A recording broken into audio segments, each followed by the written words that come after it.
Have you ever been hung up on an ex or stuck in the past relationship and unable to move on? Well, you're in the right place.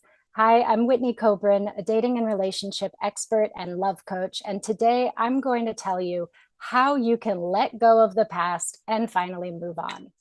What if they alright? Baby, can we still shine? Tell me that will be fine. Always still in love. Hey, what if they alright? Baby, can we still shine? Tell me that will be fine. Always still in love. Yeah.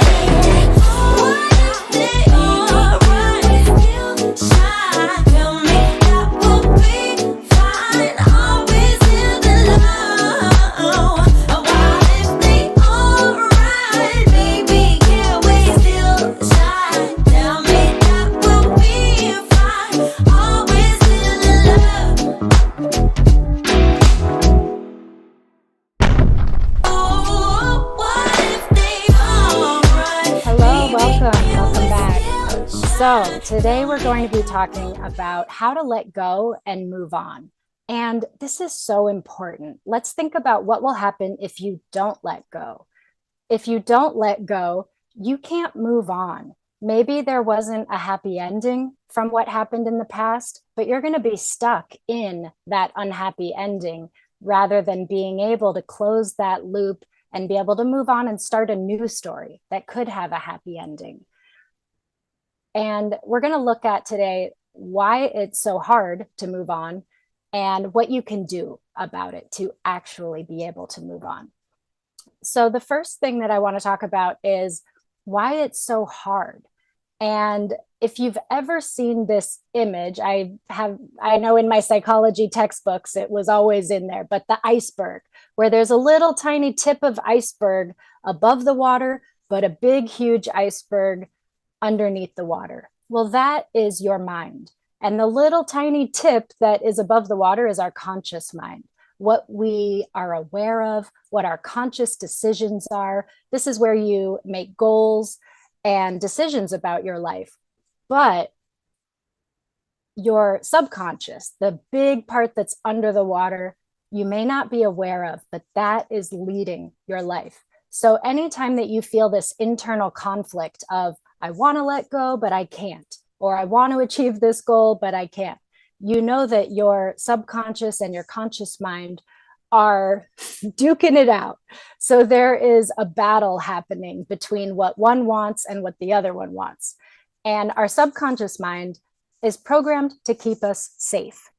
That's why it's so hard to reach a challenging goal, because your subconscious mind will think about all the dangers. Well, what if I make a ton of money and then people want things from me? Or what if I make it and lose it? Or what if I try really hard and I fail?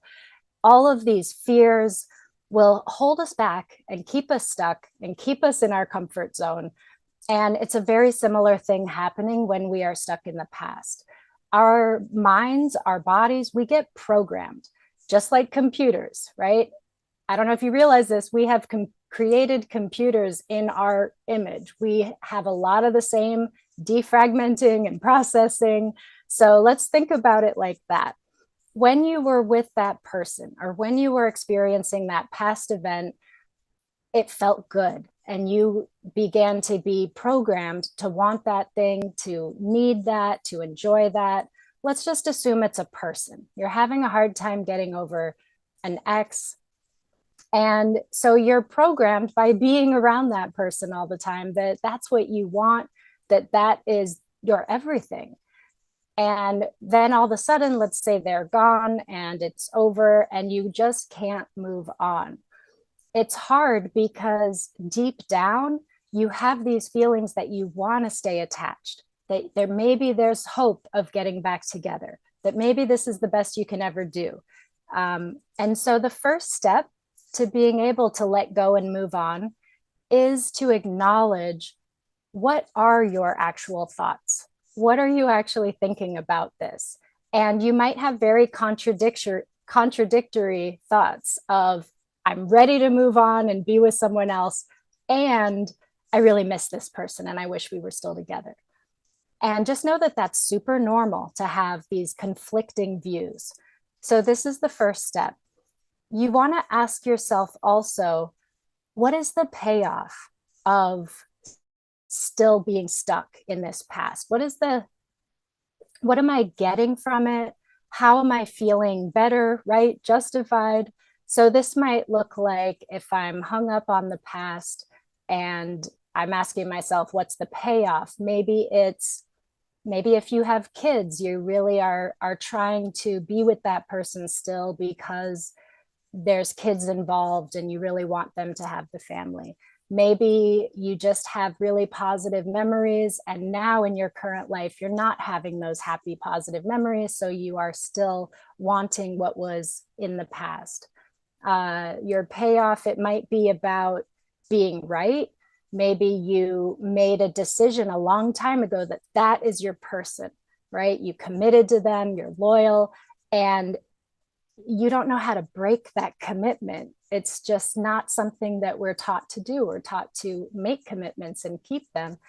Granted, a lot of people are quite good at breaking their commitments, but some people really struggle with that. And so I want you to go through this process with a lot of compassion for yourself. Don't beat yourself up in this process. That is totally counterproductive. We want to be able to sit with the thoughts and then sit with the feelings.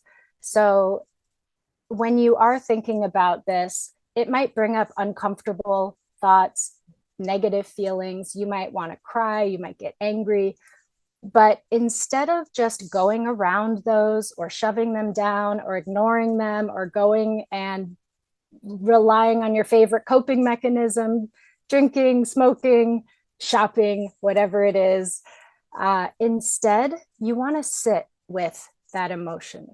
So, sitting with it means that you focus on it, you feel it, you let it give you all that feeling that you really kind of want to ignore. This is the first step, is just sitting with it. And then we can't just let go, right? If you've talked to other people and friends and family, they might just say, well, just let it go, move on, come on, let's go. And it's just not that simple. We need to process it. We need to get through this step. So after you are able to journal and write down all the thoughts around this thing, and then sit with the feelings that come up around that for a while, right? Maybe for some people in 5 minutes, they'll feel like they've been able to feel those feelings and process it. For other people, they could sit for an hour and maybe need some more time. It's a lot like meditation. I would recommend, if you have a hard time with silent meditation, to have some music, maybe even add some movement to this practice of just sitting with the emotion. And then you want to think about, of all those thoughts that came up, which ones are you ready to let go of? So this is where we connect the thoughts from the unconscious, subconscious mind to your conscious mind. In your conscious mind, you decide, okay, I realize that I'm hanging on to this because I think that there's still hope of getting back together. But I realize there is no hope. It's not going to happen. So you need to first give yourself permission. Say, I am going to move on from this. I am going to let go of this. If you never make that decision, it's going to stick with you and be really hard. So it's going to be important for you to decide, and no one else can decide this for you. And you can only do it when you're ready to do it. But it's a huge step to decide, I'm going to let go of this belief or this thought or this tie that is tying me to this person. And then you want to visualize letting it go. So thank it, because there's been some sort of payoff, right? It's given you hope, it's given you good feelings. Acknowledge that it was there for you, but you no longer need it. And visualize sending it away. Maybe you put it in a hot air balloon and watch it float away. Maybe you drop it into the middle of the ocean, like in Titanic. Maybe you light it on fire, send it in the mail, whatever it is. Uh, really visualize as clearly as you can saying goodbye to that belief. Another thing that you can do to make this more physical is to find an actual object that represents that person. Or maybe you just write on paper and let that paper represent this tie that's keeping you stuck and in the past, and then destroy it, rip it up. If you could safely, in a safe place, light it on fire, let it go. Um, there's a symbolic gesture to this, but it really does help us align what we're conscious of and what we're not conscious of. So we want to acknowledge what the feelings and thoughts are that are keeping us tied to it. Sit with that for a while, feel it, let it fully incubate and fully give you the message that it needs to give you rather than pushing it down. Even if you have felt this a lot over years or months, it's important that you consciously decide to sit with that and then make a decision that you're ready to let it go, that you're ready to move on, state it out loud, and then visualize sending away this old tie. And then bring your attention to your heart and imagine your heart just coming back together and sealing up and healing. Imagine giving this healing energy to your heart. And when it comes to our energy, where your attention goes, your energy flows. So just imagining and putting your attention on your heart will allow your energy to go to your heart space, and just giving yourself some soothing touch, holding yourself, giving yourself a hug can be very nurturing when you're going through this kind of difficult letting go process. But you want to absorb all of the healing energy that you can, because it depends how you look at this. If you look at it like, oh my gosh, I'm letting something go, I'm so scared, I don't know what's going to happen, I need that, you'll be in this panicky state. And we don't want that. That's not going to be conducive to this healing process. So instead, bring all your attention to healing yourself and feeling good about this, being proud of yourself. You don't want to stay stuck in the past forever. Part of you does, but you know that there are better things out there for you. And in order to move on and create that happy ever after, it's important that we are able to let go, move on. And I'll say something also about forgiveness. Forgiveness is not for the other person, right? If somebody has wronged you, hurt you, left you, broke your heart, whatever they've done, it sticks with us, right? That heartbreak, that anger. But when we can, well, if we hang on to it, it's like you're taking poison, expecting them to die. You having this stress and this anxiety and this worry about it, even again, if it's not very often in your conscious mind, but it's still in the subconscious mind, you might be dealing with a lot of stress around this and not even realize it. So you want to also be able to forgive in the process of letting go. And forgiveness, again, it's not for the other person. It doesn't matter what they did, how horrific their acts were. If you keep holding on to your anger and resentment, that's only going to be poisoning you. So again, when you're ready, this is part of the process of letting go, is to forgive, to say, I forgive. It's done. It's over. I'm letting it go. And then the next step is to solidify the new going forward and being able to move on. To solidify that, I want you to think of a thought that reinforces what you really want going forward, something that gives you hope. So some of the thoughts that you wrote down in the beginning might have been, I'd really love to be with my ex. They were the best. I'm never going to do any better. So we're letting all of those go. We're sending them away. And you want to replace it with something like, I'm excited for my future, or I know that moving on is the best thing, or I'm ready for my next step. Whatever it is, it should be something that is inspiring to you and reinforces your goals and where you want to go and what you want to do. So I know that this can be a really hard process because we want to hang on to the past. But if you want a new future, if you want to let go, and at some point, it's pretty much always going to be important to let go of something that is keeping you stuck and holding you back.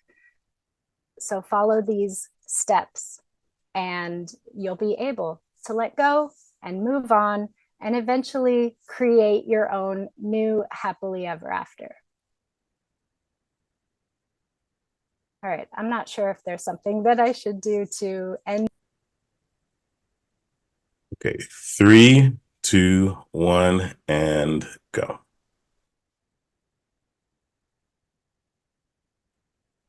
If you enjoyed the program today and got some benefit out of it, I would love to hear from you. You could reach me at my website, whitneykobrin.com. That's WHITNEYKOBRIN.com. And for ladies who are looking to improve their love life, their self-love, their dating, their relationship, I invite you to download my app. It's called Love Coach in My Pocket, and you can find it on Apple and you could find it on the iTunes Store and Google Play Store.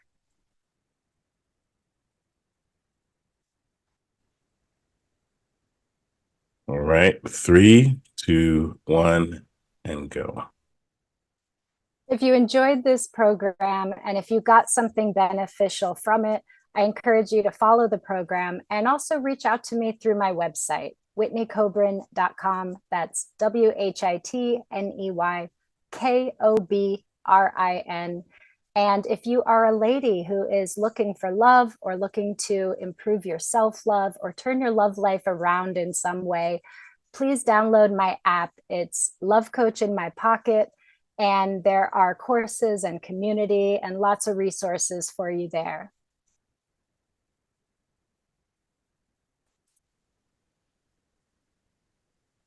Three, 2, 1, go. Hi, are you single right now? And do you feel like people around you act like that's a disability? Are you sick of people giving you a hard time about being single when it's actually a choice and you're far better off being single than being in any kind of relationship that is unhealthy or draining of you? So that's what I want to talk to you today about, is the joys and unexpected delights of being single. I'm Whitney Kobrin, dating and relationship expert and love coach for women. And I hope you enjoy the program today.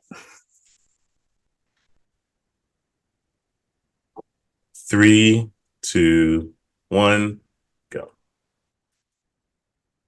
Are you single and tired of the people around you acting like it's a disability, saying, "Oh, I'm so sorry, you'll find someone soon"? Blah. That's what I want to talk to you today about. I'm Whitney Kobrin, a dating and relationship expert and a love coach for women. And I want to talk about being single by choice and the unexpected delights of being single.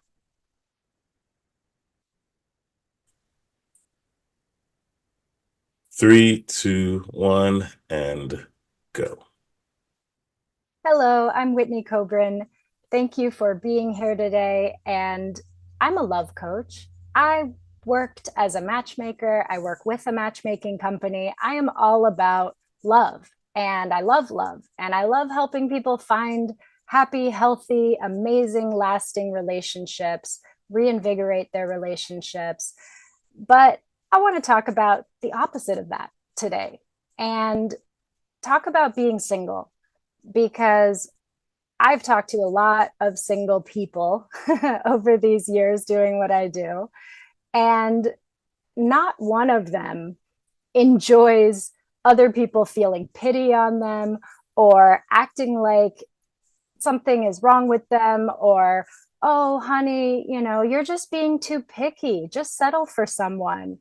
Or, telling you that maybe you're trying too hard and you just need to relax and let it happen. I will tell you that your perfect partner is never going to just show up in your living room when you're Netflix and chilling by yourself. No, it doesn't just happen for everyone.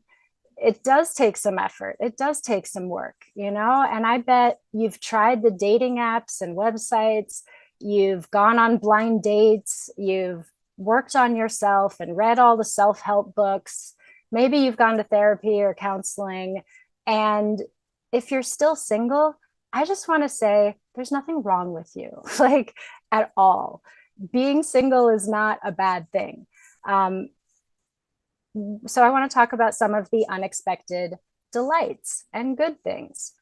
Number one is, if you have ever been in a relationship that is toxic or unhealthy or not fun, then you know that it's far better to be single than to be in a relationship like that. And so I know there's a lot of people out there that would just rather be with somebody than be alone.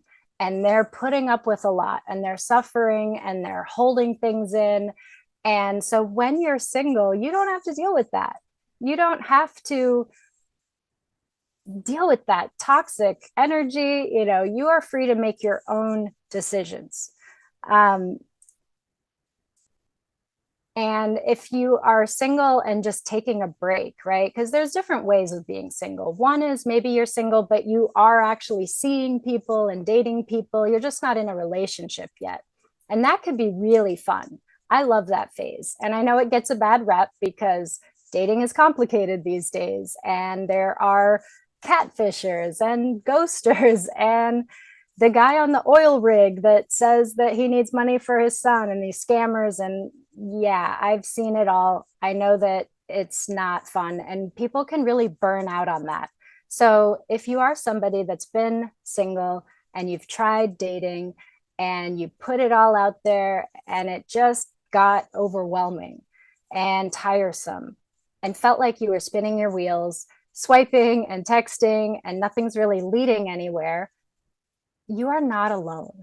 I feel you, I see you, and this is happening a lot nowadays. And so when that happens, it's not a good approach to just power through it and just keep grinding, right? I think we're all kind of waking up to this concept that hustle culture and pushing ourselves no matter what can really harm our well-being and even our physical health. So we need to be in balance. So that means maybe you let up off of the dating apps and take a break and use that time for yourself, whether that means starting a new workout routine or starting a social activity, right? There are so many options. And just because somebody's single, it doesn't mean that they're lonely. And it certainly doesn't mean that they have to be lonely. You have friends and family, most likely. If not, there are so many ways now to meet new friends, to just find things online, find events through Facebook events or Meetup or Eventbrite, and go out and meet some people and hang out with people. And you don't have to feel lonely being single. And if you are single and looking, I encourage you to not only go to singles events and like looking for that person. Be open to making friends. I know when I met my late husband, it was because I had made some new friends on Meetup. And then I started hanging out with them. And then they invited me to their friend's party. And then I met more people there. And it just kind of happened as this chain of events. And so when you're too focused on one singular outcome, like I'm going to this speed dating event and I want to find my partner, then if that doesn't work out, you could end up really disappointed. So we want to take the pressure off, keep it kind of casual, allow yourself to be relaxed and be yourself, be authentic, be true to yourself and how you're feeling, and enjoy it. Enjoy yourself. It's like when someone really wants a baby, it's worth enjoying the time before the baby, because that's going to change a lot when all of a sudden you don't have time to yourself very often.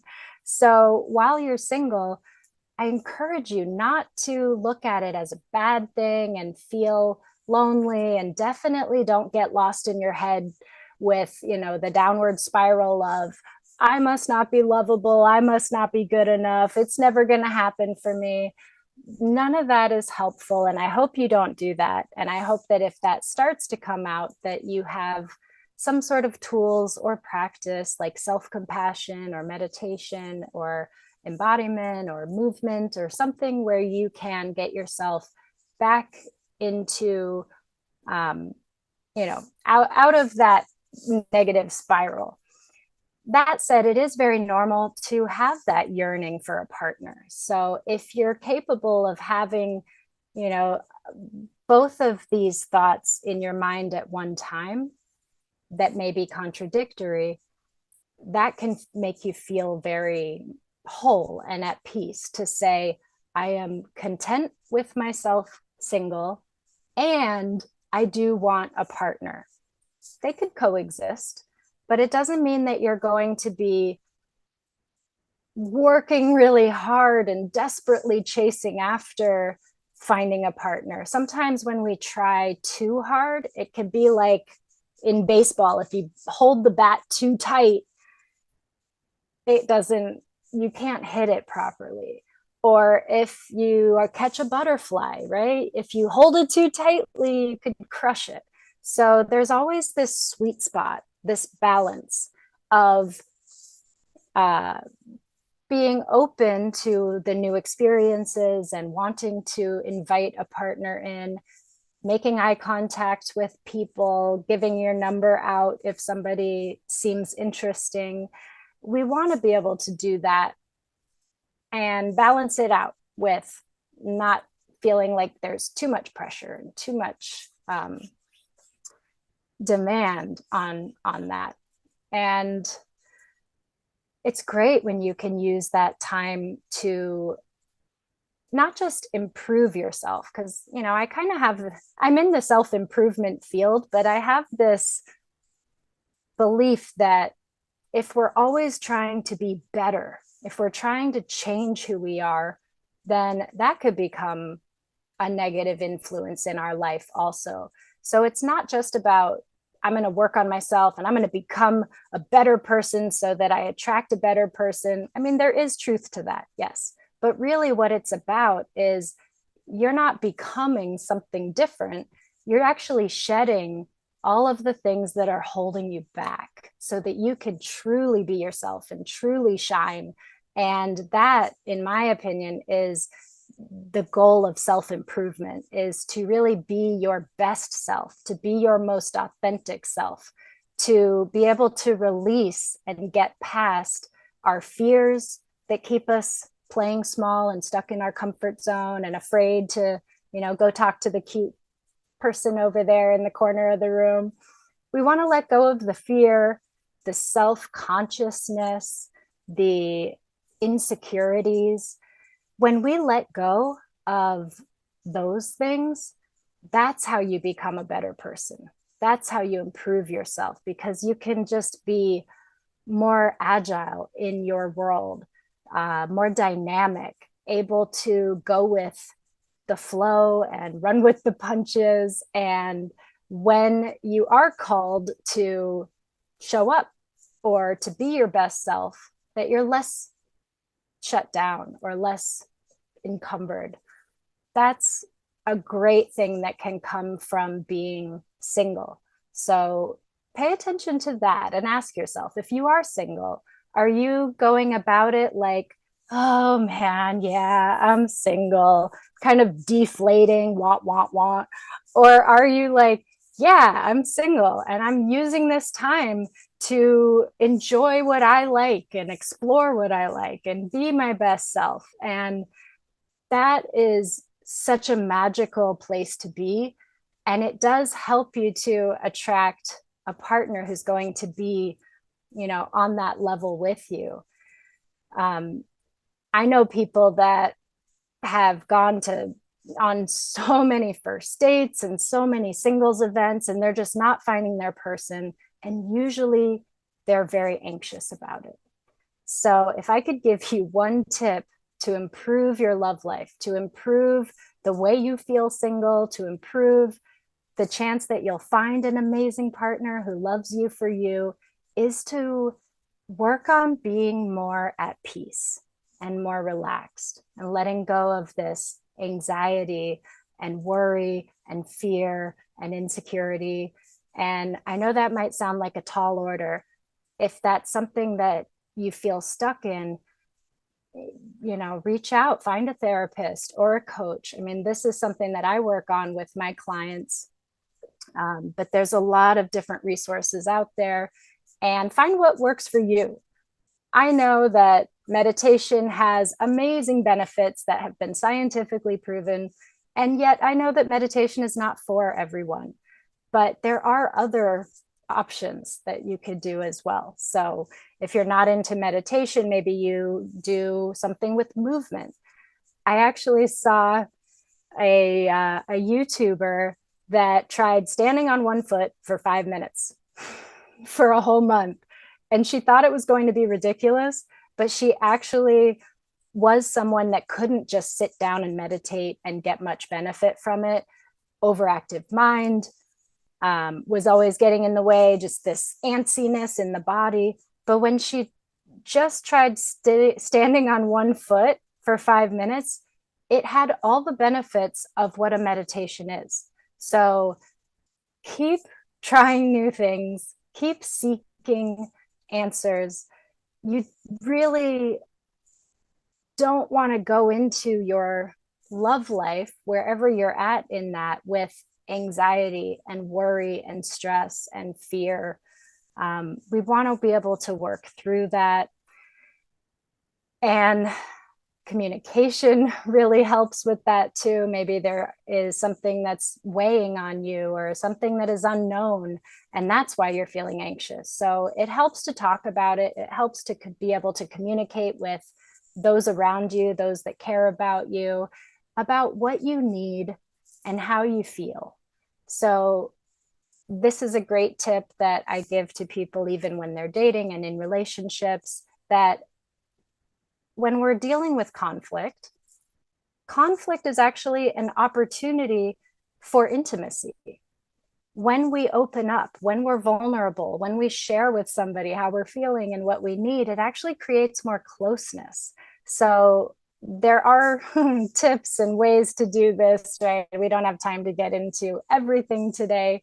But really, what I want to focus on is, if you are single, there's nothing wrong with you. And you hopefully know that already. And I encourage you to live it up and enjoy it. Do what's healthy for you, do what's right for you. Go to therapy, go to a counselor. There's group programs, there's all kinds of different options, there's information everywhere. Sometimes just getting the information isn't enough, right? How many times have you signed up for an online course or a free guide and then you don't even look at it? So that's why sometimes it is good to have a therapist or a coach that will actually meet with you and make sure that you're learning the things and practicing the things and implementing it into your life, right? Someone told me recently that no one hires a coach for information, they hire the coach for transformation. And I 100% agree with that. So if you are sick of people saying things like, well, maybe if you focused on your career less, then you'd have better luck. Or you're such a catch, it'll happen for you. Yeah, we don't want to hear that, right? We know it'll happen when it's time. So keep your chin up, enjoy yourself. And when you're ready to find that partner, I would love for you to reach out to me and I can help you. You can reach me at whitneykobrin.com or download my app, which is Love Coach in My Pocket. Thanks, and see you guys next time.